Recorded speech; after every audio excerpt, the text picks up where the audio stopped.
बिस्मिल्लाहिर्रहमानिर्रहीम। अस्सलाम वालेकुम नाजरीन, मैं बिस्मा मुश्ताक। कश्मीर न्यूज़ ट्रस्ट के उर्दू खबरनामे में आपका खैर मकदम है। सबसे पहले आज की सुर्खियों पर एक नज़र। नई बजट में जम्मू कश्मीर के लिए गैस पाइपलाइन प्रोजेक्ट कायम करने का ऐलान। 7 महीनों से तनख्वाहों से महरूम असातिज़ा का एहतजाज। चले कलाम की रुखसती के साथ ही सर्दी की शिद्दत में कमी। लेते यहाँ पे एक छोटा सा ब्रेक के बाद होंगे फिर से हाजिर। जम्मू कश्मीर इंडस्ट्रीज लिमिटेड की खुसूसी पेशकश। Silk factory Rajbagh, government woollen mills Bemina, joinery mills Pampore और बरी ब्राह्मणा जम्मू में तैयार करदा दिलफरेब, खूबसूरत और दिलकश मसनूआत। एक्सपीरियंस सेंटर कम सेल्स आउटलेट्स शहीदी चौक जम्मू, राजबाग शोरों में दस्तियाब। सार्फिन अपनी मनपसंद ऐशा की खरीदारी मुनासिब कीमतों पर कर सकते हैं। हर रंग व हर डिजाइन में दस्तियाब, ज़ेबाइश व आराइश से भरपूर। आइए मौके का फायदा उठाए और मौसमी सरमा में नरम, मुलायम और खूबसूरत ऊनी कपड़ों और दीगर मसनूआत की खरीदारी करें।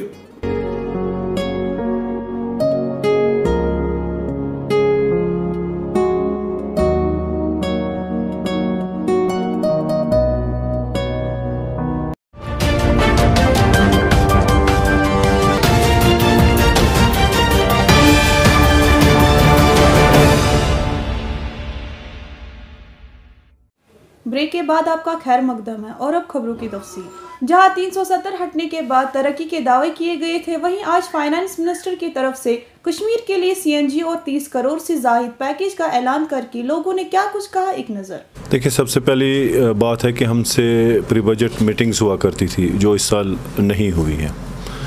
तो अब इस पे कमेंट करना कि आप एक्सपेक्ट क्या करते हैं, मुझे नहीं लगता कि कोई ऐसा खास है। लेकिन अभी तक जो इन्होंने यूनियन टेरिटरीज़ के हवाले से बात करी है उसमें 1,18,000 करोड़ का इन्होंने पैकेज दिया और बट उसमें अभी कुछ खास नहीं निकला हो कि किस सेक्टर में कैसा कुछ दिया है। रिहेबिलिटेशन का कुछ है या जो बिज़नेस ख़राब हुआ पेंडेमिक की वजह से या जो उससे पहले हमारे हालात ख़राब थे या जो अभी आपने मौसम के हवाले से सुनामीज़ के वगैरह देखी तो उस हवाले से तो अभी कुछ ऐसा खास नहीं है। लेकिन जहाँ तक मुझे लगता है कि आज सेंट्रल गवर्नमेंट को सोचना चाहिए कि उन्होंने ये वादे भी किए हैं कि हम डेवलपमेंट के लिए कुछ करेंगे, यहाँ के बिज़नेस को ठीक करने के लिए, यहाँ टूरिज़म सेक्टर को ठीक करने के लिए।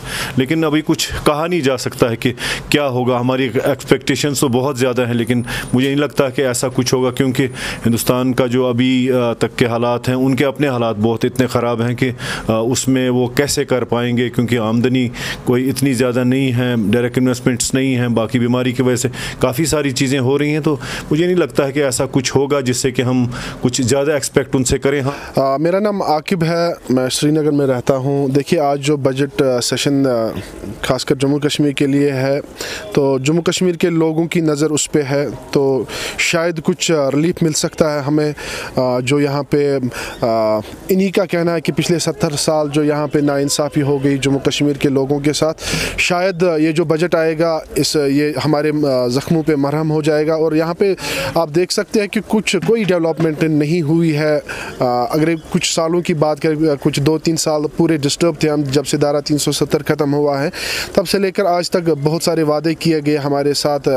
हालांकि जो हाल ही में DDC इलेक्शन हुआ उसमें कहा गया है कि यहाँ पे गुजरात जैसा माहौल हम बनाएंगे, डेवलपमेंट करेंगे। तो अभी बस उसी पे नज़र है कि बजट आएगा और हमारे यहाँ पे खासकर हमारी जो शाहरग है जम्मू श्रीनगर नेशनल हाईवे वो जल्द से जल्द ठीक हो जाए और हमें इस जो परेशानी है इससे हमें निजात मिल सकता है। तो बहुत ज़्यादा एक्सपेक्टेशन हमें इस बजट को लेकर। बजट की बात करेंगे, हर साल यहाँ पर बजट पेश किया जाता है, उसमें काफ़ी ज़्यादा बुलंदबाज़ दावे किए जाते हैं लेकिन सारे दावे जो है उनके बेकार होते हैं फिर बाद में। यहाँ पर कहीं एक प्रोजेक्ट्स के बारे में पिछले बजट में भी कहा गया था, तो आज तक वो खाली पेपर वर्क है, प्रैक्टिकली कुछ किया नहीं गया। आज भी अगर देखा जाए वो बता रहे हैं कि CNG यहाँ पर कश्मीर को दिया जाएगा, लेकिन मुझे खुदारा बताइए कि नेशनल हाईवे के प्रोजेक्ट्स अभी ऐसे ही पेंडिंग है। उसके साथ साथ में जो यहाँ पर डेवलपमेंट के प्रोजेक्ट, चाहे पावर प्रोजेक्ट्स हो, यहाँ पर मैग्नेमाइज के हवाले से जो अभी डेवलपमेंट वर्क्स है वो कहीं पर हो नहीं रही है। लोगों को काफ़ी ज़्यादा दुश्वारियाँ हैं। यहाँ पर हर साल जो है इलेक्ट्रिसिटी के बारे में प्रॉमिसेस किए जाते हैं कि इलेक्ट्रिसिटी हर विंटर में आपको 24/7 मिलेगा, लेकिन वही अगर दूसरी तरफ देखेंगे वो खाली दावे ही दावे होते हैं, उसमें कोई भी एक्ट नहीं किया जाता होता है, खाली पेपर वर्क होते हैं वो। अगर हम यहाँ पर बात करेंगे CNG की, अभी जो है जो फाइनेंस मिनिस्टर की तरफ से ये स्टेटमेंट आया है कि यहाँ पर जो है CNG दिया जाएगा, क्या ये इस पर एक्ट करेंगे? क्या इसमें ये रूल जो है वो लागू किए जाएंगे यहाँ पर, या ऐसे ही जिस तरह से हमने पिछले बजट में भी देखा जो वादे किए गए थे खाली पेपर वर्क था वो और कुछ एक्टिव नहीं हुआ था? मुझे लगता है कि इनको चाहिए कि अगर कुछ वो ऐलान करते हैं, कुछ प्रॉमिसेस करते हैं, उनको चाहिए कि वो इस पर एक्ट करें। तो बजट से एक्सपेक्टेशन है फ्रॉम 2 years कश्मीर लॉकडाउन में, ख़ास तौर पे जम्मू एंड कश्मीर में कश्मीर डिवीज़न पूरा लॉकडाउन में है। तो आई होप कि जो हमारे फाइनेंस मिनिस्टर है कोई स्पेशल पैकेज कश्मीर के लिए देंगे जिससे यहाँ की इकोनॉमी, ख़ास तौर पे जो यहाँ का टूरिज़्म सेक्टर है, यहाँ के जो बिज़नेस तबका है, सारा ख़त्म हो चुका है यहाँ पे। सो आई होप कि वो हमें यहाँ पे कश्मीर के लिए एक स्पेशल पैकेज अनाउंस करेंगे। मुझे लगता है कि अगर बजट सेशन निकलेगा कश्मीर के लिए कुछ अच्छा निकलना चाहिए, क्योंकि यहाँ पर आपको पता ही है नेशनल हाईवे कब से ख़राब पड़ी हुई है। अगर अब आज सुबह थोड़ी सी बर्फ़ हो गई तो नेशनल हाईवे बंद हो गई। मुझे लगता है पहला बजट उसके लिए निकलना चाहिए, जो कि हमारा जो Srinagar Jammu national highway 300 kilometre का, इसको ठीक करने के लिए पहला बजट निकलना चाहिए। और हाँ, कश्मीर का जो पैकेज निकला वो अच्छा खासा पैकेज निकलना चाहिए, क्योंकि यहाँ बहुत टाइम से टूरिज़्म बंद था और यहाँ पे बिजनेस एक्टिविटी बहुत ख़त्म हो चुका था कोविड-19 और आर्टिकल 370 की वजह से। मुझे लगता है ऐसा पैकेज निकलना चाहिए बजट का जो यहाँ के लोगों के लिए फ़ायदेमंद हो। मुस्लिम एजुकेशन इंस्टीट्यूट पांपोर के मुलाजमीन ने आज स्कूल इंतजामिया के खिलाफ श्रीनगर में एहतजाज किया। उनका कहना था कि इंतजामिया उनकी रुकी पड़ी तनख्वाह को वागुजार नहीं कर रही है। एवरीवन, तो सबसे पहले हम मुस्लिम एजुकेशन इंस्टीट्यूट पांपोर में काम कर रहे हैं, कुछ पिछले 15 सालों से, कुछ 10 सालों से, कुछ 5 सालों से। और ज्यूरिंग कोविड, जो आपको सबको पता है कोविड-19 लॉकडाउन के बारे में, तो स्कूल बंद था 3-4 महीने में, तो लेकिन हम फिर भी वहाँ पे ऑनलाइन क्लासेस दे रहे थे, चाहे वो व्हाट्सअप हो, चाहे वो जूम हो, चाहे वो गूगल क्लासरूम हो। और उसके बाद अगस्त से जो स्कूल फिर खुला तो स्कूल हम आ रहे थे, तो उसके बाद अक्टूबर-नवंबर तक तो बच्चे भी आए, रेमेडियल क्लासेस हमने दिए, तो उसके बाद बच्चों से भी फ़ीस कलेक्ट किया गया। नियर अबाउट 80% प्लस बच्चों ने फ़ी भी भरा है, क्योंकि हम ही उनको विंटर असाइनमेंट्स देते थे। तो उसके बाद हमने भी फिर डिमांड की थी, हमने स्कूल अथॉरिटीज़ को बताया था कि हमारी जो सैलरीज पेंडिंग है, तो नियर अबाउट इन एग्रीगेट वो है नियर अबाउट 7 मंथ्स सैलरीज। तो हमने यही डिमांड की, हमारी सैलरी जो है, हमारी फाइनेंशियल डिफ़िकल्टीज़ घर में हैं, तो वो हमें रिलीज़ किए जाए। अगर थोड़ा ही कुछ होगा तो उतना ही करो, 1-2 महीने, ताकि हमारी जो फाइनेंशियल डिफ़िकल्टीज़ है वो ख़त्म हो जाए। लेकिन उसके बरअक्स उस स्कूल अथॉरिटीज़ ने हमारा कुछ नहीं सुना और हम फिर मजबूर हो गए। हमने CO ऑफिस पुलवामा में भी कंप्लेंट की और वहाँ पे भी उनको बुलाया गया, वहाँ पे भी इन्होंने कोई भी प्रॉपर वैलिड डॉक्यूमेंट पेश नहीं किया गया। बार बार उनको वहाँ पे गया आप हमें प्रॉपर डॉक्यूमेंट्स पे यहाँ पे बैंक स्टेटमेंट्स पेश करो, लेकिन ये दे फेल टू प्रोड्यूस देयर। और उसके बाद उसके बरअक्स इन रिप्लाई टू दैट इन्होंने बाई पोस्ट बहुत सारे टीचर्स को हमें टर्मिनेशन लेटर बाई पोस्ट भेजा घर में। नियर अबाउट अभी तक 16 टीचर्स को वो पहुंचा है बाय पोस्ट और बाकी को अभी नहीं पहुंचा है, पता नहीं उनको अभी निकाला गया या नहीं। लेकिन हम जो कंप्लेंट में है नियर अबाउट 24 टीचर्स हैं हम इसमें। सर ये बताइए, अगर देखा जाए वहीं अगर स्कूल अथॉरिटी की बात करें, वो कह रहे हैं कि हम फाइनेंशियली जो है अनसाउंड है अभी, तो उसके लिए क्या कहेंगे? क्या वाकई में वो अनसाउंड है अभी?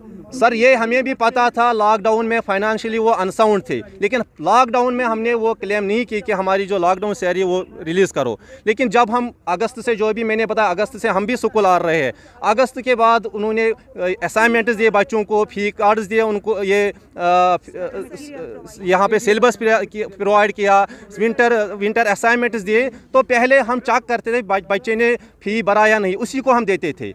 जिसका अक्टूबर-नवंबर तक जो फ़ी क्लियर होता था उसी को हम देते थे।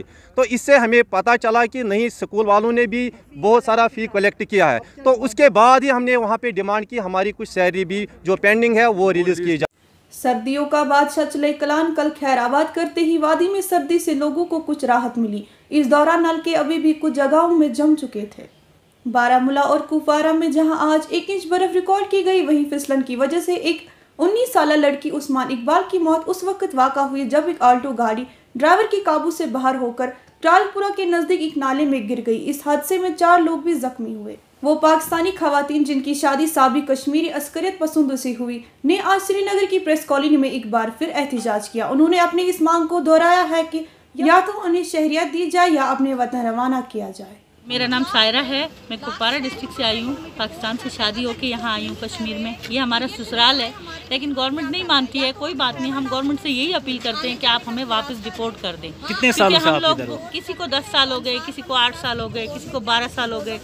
इसी तरह का अरसा गुजर गया है। हम अपने प्यारों से जो है वो दूर हैं। मतलब जैसे मेरे वालिद साहब की डेथ हो गई, मैं नहीं जा सकी। एक और लड़की है, उसके वालिद साहब की अभी रिसेंटली उनकी डेथ हुई, तो वो नहीं जा सकी।